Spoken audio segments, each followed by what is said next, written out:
mendengarkan podcast ini. Perlombaan yang diwajibkan bagi orang percaya yang ditulis dalam Ibrani pasal 12 ayat 1 adalah pergumulan untuk menjadi anak-anak Allah yang sah. Pergumulan untuk menjadi anak-anak Allah yang sah. Itulah sebabnya Bapak mendidik kita agar kita menjadi anak-anak Allah yang mengambil bagian dalam kekudusannya. Ibrani 12 ayat 5 sampai 10. Seperti Bapak di dunia ini dikatakan di Ibrani pasal 12 ayat 5 sampai 10 itu, Bapak di dunia ini mendidik anak-anaknya sedemikian rupa agar melakukan apa yang baik menurut Bapak di dunia ini. Demikian pula Bapak di surga mendidik kita untuk melakukan apa yang baik menurut Bapak di surga. Jadi standarnya itu Bapak di surga. Yang di ayat 10 dikatakan mengambil bagian dalam kekudusan Allah. Jadi kita harus mengerti benar apa yang baik menurut Bapak itu. Bapak di surga. Pendidikan terhadap setiap orang percaya adalah hal yang mutlak harus dialami. Di dalam Ibrani pasal 12 ayat 5 sampai 10 itu dikatakan, jika kita tidak menerima didikan, kita bukan anak yang sah. Bukan huios, tapi anak yang tidak sah, notos. Jadi kita ini, saudara, harus menerima pendidikan ini sepanjang umur hidup kita. Jadi sepanjang umur hidup kita ini adalah proses untuk menjadi anak Allah yang sah. Itulah sebabnya, saudara, dalam Ibrani pasal 12 ayat 1 itu kita harus melepaskan semua beban dan dosa. Dan ini sejajar dengan Lukas 14 ayat 33. Melepaskan diri dari segala milik. Melepaskan diri dari segala milik artinya tidak ada hal yang kita pandang berharga selain menjadi anak Allah yang sah. Atau kalau mau lebih tepat, satu-satunya yang berharga dalam hidup ini menjadi anak Allah yang sah. Jangan kita anggap enteng dan jangan kita anggap ringan hal ini, saudara. Sebab melepaskan beban dan dosa itu bukanlah perlombaan, itu yang mengganggu perlombaan. Padahal melepaskan beban dan dosa itu sulit, saudara. Beban itu keterikatan kita dengan dunia. Dosa itu keterikatan kita dengan nafsu-nafsu rendah di dalam daging dan jiwa kita. Begitu sulitnya perjuangan untuk menjadi anak-anak Allah yang sah ini, mencapai apa yang baik menurut Bapa di surga. Sehingga kita harus melepaskan diri dari segala kesenangan dan kenyamanan hidup seperti yang dinikmati oleh orang-orang yang tidak menjadi umat pilihan. Akan sangat sedikit orang yang bersedia menjadi Kristen kalau mendengar hal ini, saudara. Tetapi inilah harga yang sesungguhnya yang harus kita bayar, saudaraku. Kita harus menghayati betapa mulia dan agung menjadi anak Allah itu. Jadi kalau kita seandainya boleh membeli bagaimana menjadi anak Allah yang sah. Semua yang kita miliki kita mau lepaskan, saudara. Apapun, everything we have. Tetapi masalahnya tidak mudah begitu, saudara. Melepaskan beban dan dosa itu baru uang muka. Itu baru starting. Nah, banyak orang start saja belum. Sudah tidak bersedia melakukan. Kalau kita bisa memberikan semua yang ada pada kita, lalu kita bisa menjadi sah. Artinya berkeadaan sebagai anak Allah yang agung, yang tidak bercacat, tidak bercela dalam segala hal. Kita tuh rela kok, saudara. Udah sampai pada taraf ini atau level ini, kita itu benar-benar serius mau menjadi benar-benar benar. Tapi ini tidak mudah.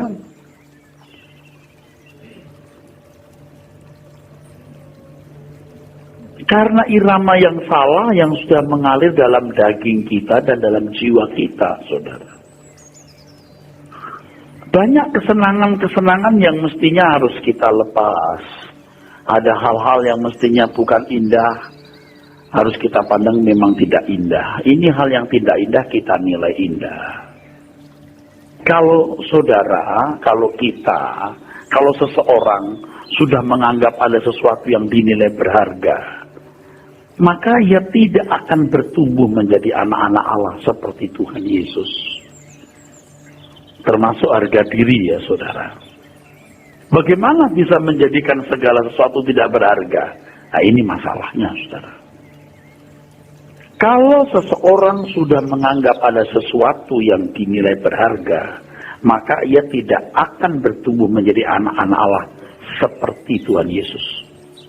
Ia tidak bisa dididik untuk mencapai apa yang baik menurut Bapa. Masalahnya bagaimana bisa menjadikan segala sesuatu tidak berharga selain menjadi anak Allah yang sah. Tidak ada cara lain selain tercelik mengenali dan menghayati kemuliaan sebagai anak-anak Allah. Mengenali dan menghayati kemuliaan sebagai anak-anak Allah.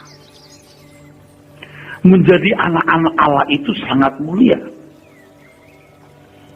Nah, kita kembali ke Roma pasal 8, saudara.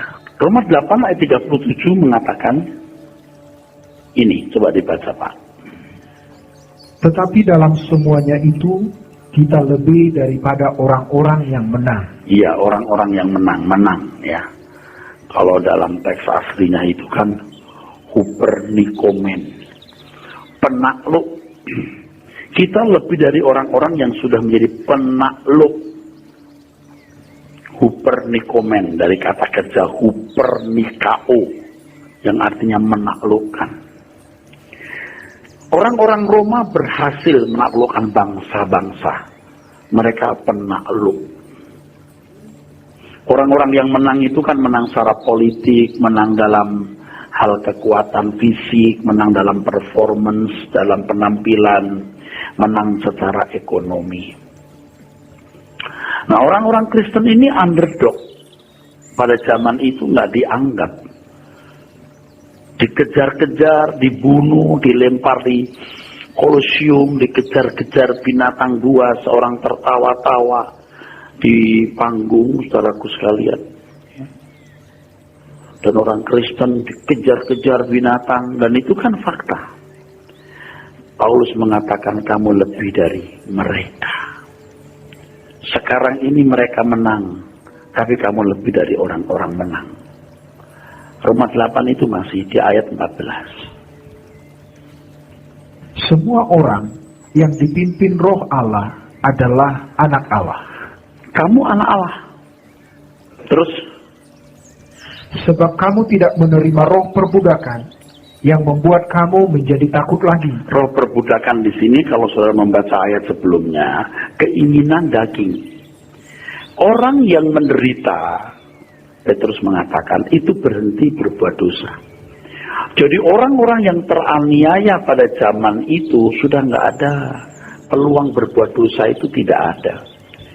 Kondisi itu membuat mereka memilih Tuhan Yesus 100% atau tidak, suci 100% atau tidak. Itu suasana yang memang sangat kondusif, saudara. Justru suasana kita hari ini tidak kondusif. Orang bisa jadi bunglon. Zaman dulu nggak bisa jadi bunglon. You mau Kristen, nyawamu hilang. You nggak mau jadi Kristen, aman. Nah, kalau orang memilih jadi orang percaya, wah, pertaruhannya segenap hidup tanpa batas. Jadi orang-orang pada waktu itu sudah tidak punya takut lagi, tidak takut miskin, tidak takut tidak punya keluarga, tidak takut terasing dari keluarga, tidak takut terasing dari masyarakat, tidak takut mati. Itulah perbudakan yang membuat kamu takut. Tapi kamu anak Allah. Terus kan? Tetapi kamu telah menerima roh yang menjadikan kamu anak Allah. Menerima roh di sini artinya menerima pimpinan roh. Bukan menerima roh dalam arti secara mistik roh masuk lalu kita jadi benar. Menurut pimpinan roh. Terus? Oleh roh itu kita berseru, ya Aba, ya Bapa. Terus? Roh itu bersaksi bersama-sama dengan roh kita bahwa kita adalah anak-anak Allah. Situasi yang begitu mencekam, di mana mereka tidak punya kesenangan hidup kecuali setia kepada Tuhan Yesus, menantikan kedatangannya dan menghayati dunia bukan rumahnya. Itu mantap berkata Bapa. Anda mantap nggak memanggil Bapa? Kalau Anda masih menyenangi dunia, menyenangi dosa, Anda nggak akan mantap. Roh itu tidak akan bersaksi dengan roh kita bahwa kamu anak Allah. Siapa yang tahu orang hidup menurut pimpinan roh? Ya roh itu. Dan kalau Anda hidup menurut pimpinan roh, dia akan bersaksi, kamu hidup menurut pimpinan roh. Roh kita juga ikut bersaksi. Ya benar itu. Baru kita sebut Bapak. Sebutan Bapak kita seringkali ya dipaksakan karena sebuah itu legalistik, saudaraku. Kamu anak Allah. Belum. Makanya saudara jangan pikir orang-orang Kristen zaman dulu lebih berat dari kita. Yang kita lebih berat. Suasana dunia kita ini tidak kondusif membuat kita benar. Ini berat hidup kita ini, saudara. Makanya kita mengejar ketinggalan kita, saudara. Mesti siang malam itu yang kita pikirkan bagaimana kita menghormati Bapa. Dalam seluruh tindakan perilaku kita benar dan berkenan. Ini berat, saudara, berat. Ya, terus baca. Dan jika kita adalah anak, maka kita juga adalah ahli waris. Maksudnya, orang-orang yang berhak menerima janji-janji Allah, yang akan menerimanya bersama-sama dengan Kristus. So, apa nggak hebat? Kamu lebih dari orang-orang yang menaklukkan dunia, yang secara ekonomi kuat, secara performance kuat. Kamu lebih dari mereka. Kamu akan dimuliakan bersama-sama dengan Tuhan Yesus.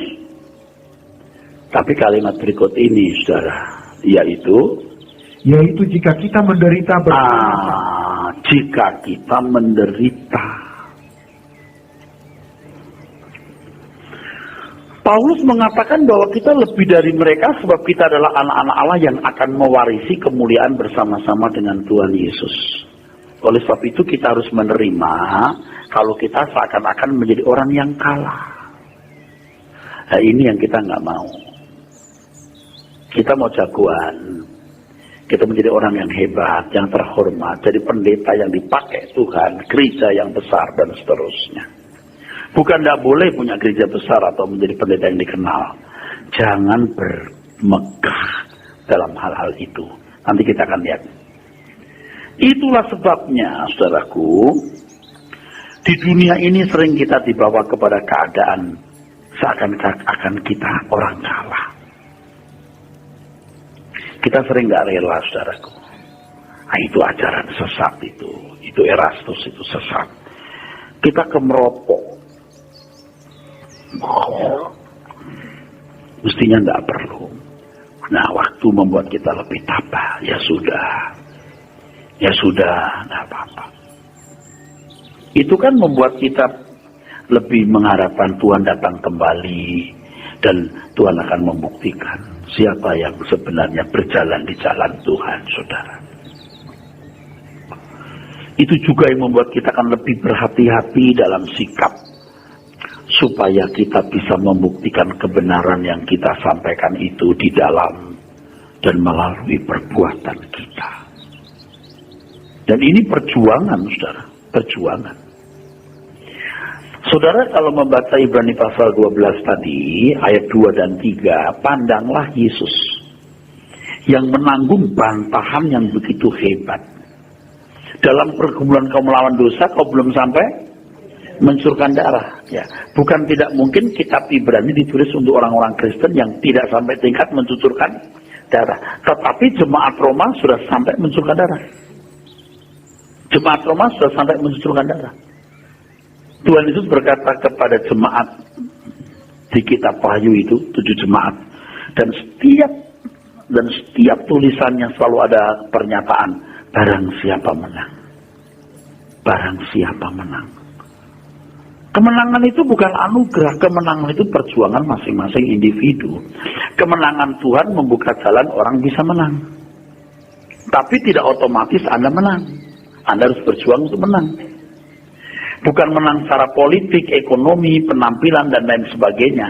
Tapi menang dalam ketaatan kepada Bapa seperti Tuhan Yesus telah melakukannya. Orang yang memahami hal ini akan sulit menjadi sombong. Sulit.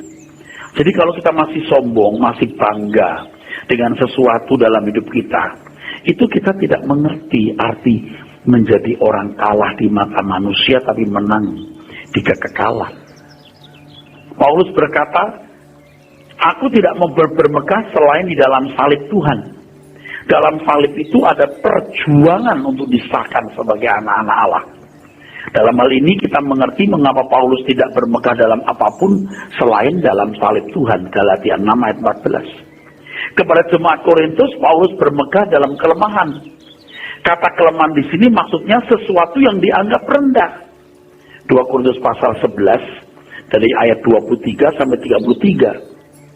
Aku senang dalam penjara, didera di luar batas, dalam bahaya maut, disesah, dilempari batu, mengalami kapal karam, diancam bahaya banjir, bahaya penyamun, bahaya di kota, dikurun, serangan saudara palsu. Aku bermegah di sini. Susah. Kok susah melulu? Ditindas seperti orang kalah. Tapi di situ aku bermegah. Mengapa aku bermegah di situ? Karena di dalam itu aku mengambil bagian dalam penderitaan Tuhan. Ya, saudara, kita semua ini terus terang juga sudah salah, saudara. Kalau saya menengok ke belakang, Kristen yang saya anut, walaupun saya dari kecil Kristen, walaupun saya sekolah teologi, menjadi pendeta, rektor sekolah teologi, sekarang setelah mengerti kebenaran ini, ya, kita sadar kita salah. Kristen kita tidak jelas kemana. Kristen yang benar itu Kristennya Paulus. Ini Kristen yang benar. Yang pasti tidak populer. Tapi tolong ya Bapak Ibu mengingat.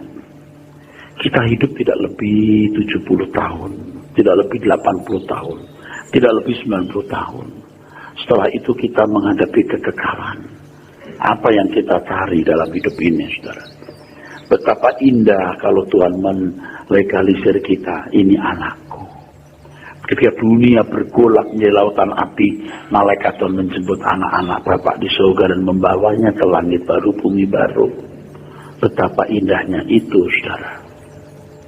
Dan kita harus memandang ini hal yang paling penting dalam hidup.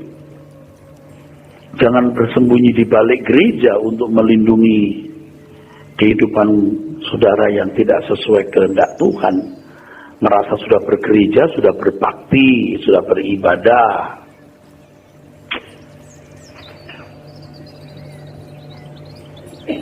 Setelah melewati semua itu, 2 Korintus 11 ayat 23 sampai 33. Setelah melewati semua ini, Paulus lulus sebagai anak-anak Allah.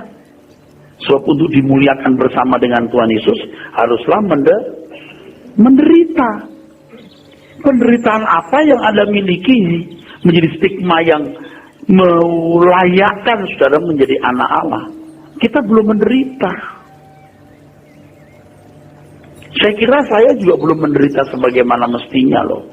Nah sekarang baru belajar menderita. Tuhan, mana bagianku Tuhan? Bagian yang belum ku penuhi, bagian yang belum ku genapi, apa Tuhan? Tadi saya sudah mengatakan, kalau Tuhan mau mengambil semua milikku, ku berikan, asal aku sah jadi anak Allah. Masalahnya tidak semudah itu, harus diproses, sehingga layak jadi anak Allah. Sekarang boro-boro memberikan nyawa. Waktu, pikiran, perasaan, uang, tenaga saja kita ngitung-ngitung. Barang siapa tidak memikul salib menyangkal dirinya, dia tidak layak bagiku. Barang siapa tidak melepaskan diri segala miliknya, ia tak dapat jadi muridku. Jangan memandang Tuhan itu murah. Kekristenan sudah menjadi agama atau lembaga yang membungkam kebenaran. Roma 8:17 tadi, yang menderita bersama dengan Tuhan. Jika kita anak, kita juga akan apa tadi? Janji-janji bersama dengan Tuhan Yesus, yaitu jika anak itu mesti menderita bersama-sama dengan yang sulung Tuhan Yesus, saudara. Kita belum menderita. Kalau Anda masih menyenangi performance, aduh. Sekarang Anda pakai baju bagus, berapa lama sih mengesankan orang? Ih, bagus. Ntar lewat. Anda pakai mobil bagus, keren mobilnya bagus. Lewat nanti 2 jam udah lupa. Tapi demi itu saudara menyakiti Tuhan. Waduh, konyol kan saudara. Demi kesenangan sesaat kita melukai Tuhan. Ya, itu kan Pak Eras, kita beda. Saya mau tanya, saudara mau ikut Tuhan Yesus enggak? Ikuti saya. Yuk kalau nggak ikuti saya, mau ikutin siapa? Ya saya juga belum sempurna, tapi ikutilah dulu perkataan ini. Saya pun belajar melakukannya, saudaraku. Buat apa kita kumpul-kumpul begini kalau kita nggak serius mau berubah, saudara? Saya kadang-kadang susah hati gitu, saudara. Ini serius nggak sih ikut Tuhan? Ya kita sih nggak boleh maksa orang ya. Tapi beban kita dalam. Nanti kalau sudah ada di api kekal atau di ambang kebinasaan, wah baru meratap. Ya kenapa waktu itu saya tidak nurut? Nah, iya kan? Ketika Bapak berkata kepada Tuhan Yesus, ini anak yang kukasihi, kepadanya aku berkenan, Matius 3:17. Tuhan Yesus belum menjadi pemenang loh. Ia memang berkenan atau menyenangkan hati Bapa karena rela meninggalkan kemuliaan. Demi tugas dari Bapa, ia menganggap kemuliaan yang dimilikinya tidak berharga dibanding dengan ketaatannya kepada Bapa di surga. Ia meninggalkan kemuliaan yang telah dimilikinya sebelum dunia dijadikan, mengosongkan diri dalam segala hal, disamakan dengan manusia. Setelah usia 30 tahun, ia bersedia merendahkan diri, disamakan dengan orang berdosa, dibaptis oleh Yohanes Pembaptis. Tapi itu belum jadi pemenang loh.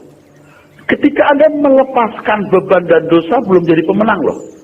Baru permulaan pertandingan. Ini sama dengan Tuhan Yesus. Memang Bapak berkata, ini anakku yang kasih kepadanya aku berkenan. Itu belum jadi pemenang, baru diajukan dari jagoan melawan iblis. Nah boro-boro kita jadi jagoan, melawan beban dan dosa juga kita belum menang. Itu masalahnya. Ya saudara,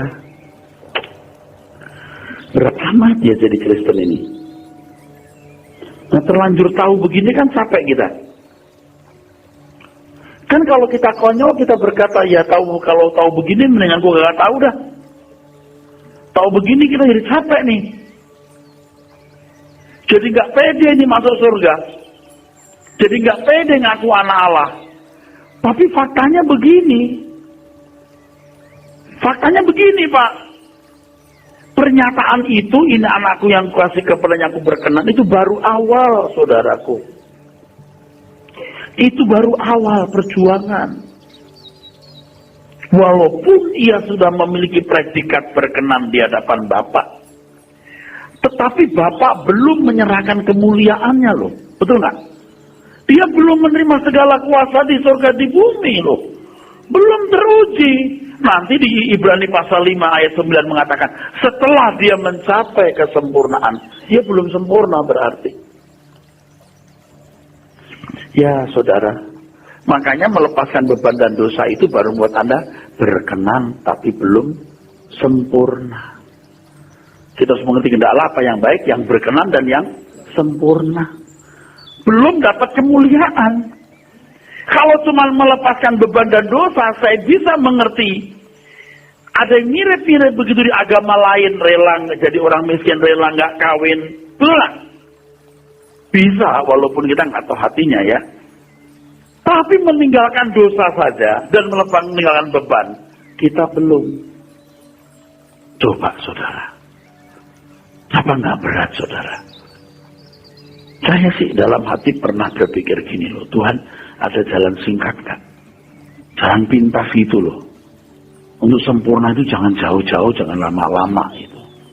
Seperti Tuhan Yesus harus lebih dahulu menyelesaikan tugas penyelamatan dan menang atas kuasa kegelapan menjadi korpus delikti, baru dimuliakan. Segala kuasa di surga diberikan kepadanya, kemuliaan diberikan, ia kembali duduk di sebelah kanan Allah Bapa. Kita pun harus melewati itu. Tidak bisa ikut-ikutan, dia menang, kita ikut-ikutan. Loh, yang kuliah siapa, yang diwisuda siapa? Apa saya wisuda, kuliah Pak, wisuda jadi sarjana, saya ikut di wisuda? Nggak mungkin lah. Puncak perjuangan Tuhan Yesus ketika ia disiksa, dihina dan dipermalukan depan umum. Tetapi yang ia tekun menanggung bantahan yang begitu hebat. Ibrani pasal 12 ayat 2 dan 3. Kita baca lagi saudara. Marilah kita melakukannya dengan mata yang tertuju kepada Yesus, yang memimpin kita dalam iman, dan yang membawa iman kita itu kepada kesempurnaan. Harus sempurna imannya. Iman di sini dalam arti penurutan terhadap kehendak Bapa. Terus, yang dengan mengabaikan kehinaan, tekun memikul salib, ganti sukacita yang disediakan bagi Dia, yang sekarang duduk di sebelah kanan tahta Allah. Ingatlah selalu akan Dia, yang tekun menanggung bantahan yang sehebat itu. Bantahan yang sehebat itu. Kata bantahan di situ sebenarnya berarti juga pemberontakan. Saya lihat teks aslinya, saya baca sudah. Pemberontakan. Yang artinya saudaraku, dia dilawan oleh ciptaannya sendiri. Wah hebat, dia tekun itu saudaraku. Kita belum sampai di situ loh. Nah, melepaskan beban dan dosa saja belum. Bagaimana kita mau bertumbuh? Makanya kalau orang masih mau menikmati dunia seperti anak-anak dunia, itu percuma dengar khotbah ini, percuma.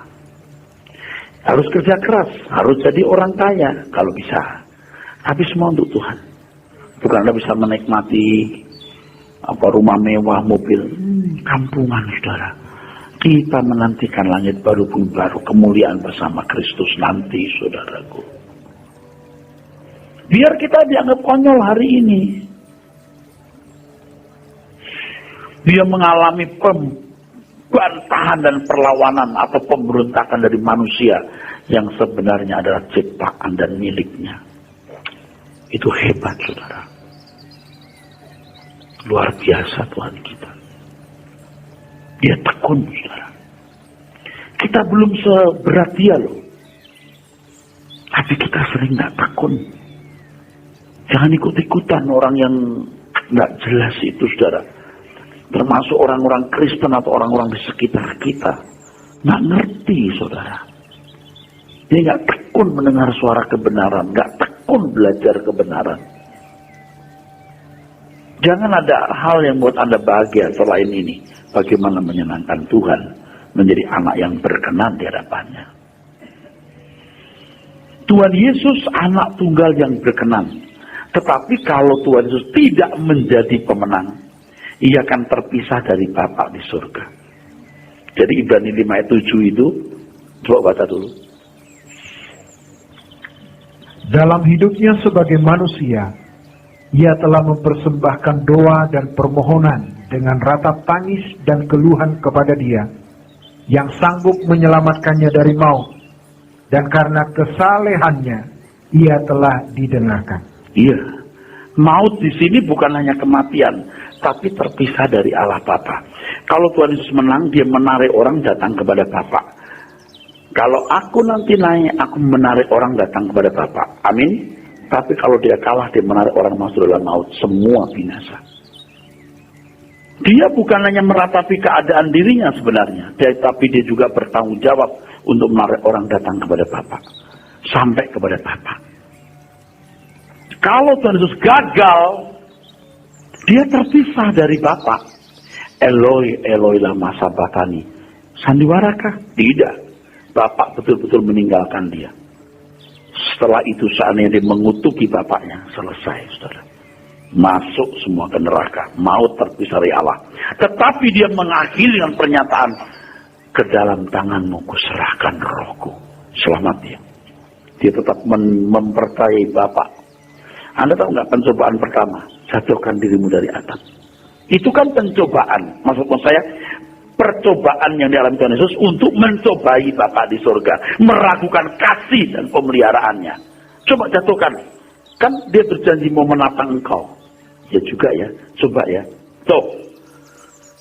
Kalau kau makan buah ini kamu nggak mati, kamu seperti Allah. Benar juga ya.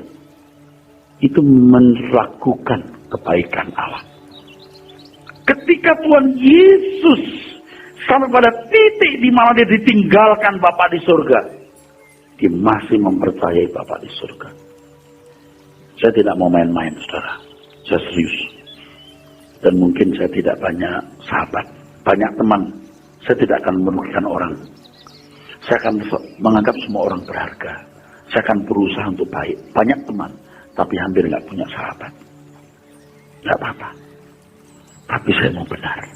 Dan saya mengajak saudara untuk ikut masuk di lingkungan keluarga Allah ini, saudara. Ayo, kita masuk dalam lingkungan keluarga Allah. Kita nggak lama hidup di dunia ini, saudara. Kita nggak lama. Jadi untuk menerima kembali kemuliaan yang sebelumnya Tuhan Yesus peroleh dari Bapa, ia menjadi anak tunggal yang lulus dari penderitaan. Ibrani 5, 7-9. Dengan kemenangannya Tuhan Yesus diperkenan duduk di sebelah kanan Allah Bapa. Wahyu 3 ayat 21. Barang siapa menang, ia akan kududukan bersama-sama dengan aku di atas Bapa-Bapakku. Sebagaimana aku pun telah menang dan duduk bersama-sama Bapakku di atas tahtanya. Coba. Kalau aku menang, aku duduk di samping Bapa. Kalau kamu menang, kamu duduk di sampingku. Artinya menerima kemuliaan. Ini kan seperti sebuah skrip film yang luar biasa. Oh, ini luar biasa nih. Kisah ini dahsyat hayati, luar biasa. Tidak ada kemuliaan tanpa penderitaan atau perjuangan. Seperti aku menang duduk di sebelah kanan Allah Bapakku. Kamu harus menang supaya kamu duduk di sebelahku, di tahtaku. Waduh. Aduh, saudara, kenapa kita masih ingin di dunia? Karena nggak ngerti juga nih.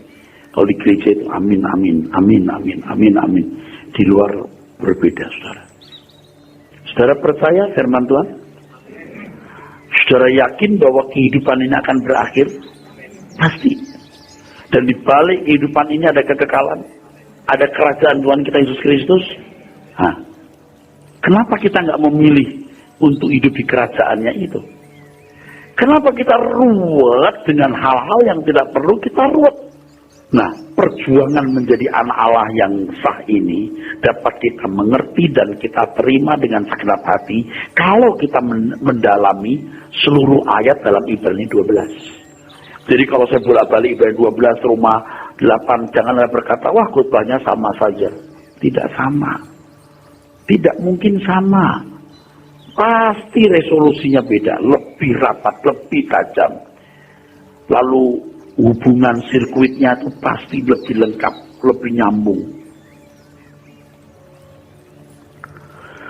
Dan perjuangan menjadi anak Allah ini harus menjadi satu-satunya perjuangan perlombaan yang diwajibkan.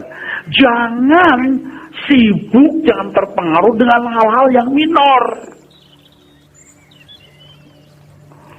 Seandainya Anda bisa punya rumah besar dengan halaman luas, ada kolam renang, segala macam keindahan, seberapa kita menikmati?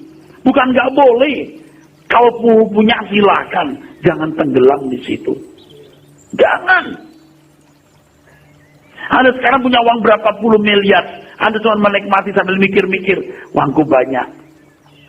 Begitu Anda mati, you akan nyesel kalau uang itu tidak menjadi sesuatu yang berguna untuk kepentingan pekerjaan Tuhan, untuk kepentingan Tuhan atau sesamamu. Kita harus menjadikan ini satu-satunya perjuangan kita. Dan jangan nunggu punya waktu baru beri waktu. Nunggu punya duit baru ngasih duit. Jangan nunggu kita tenang baru melayani Tuhan.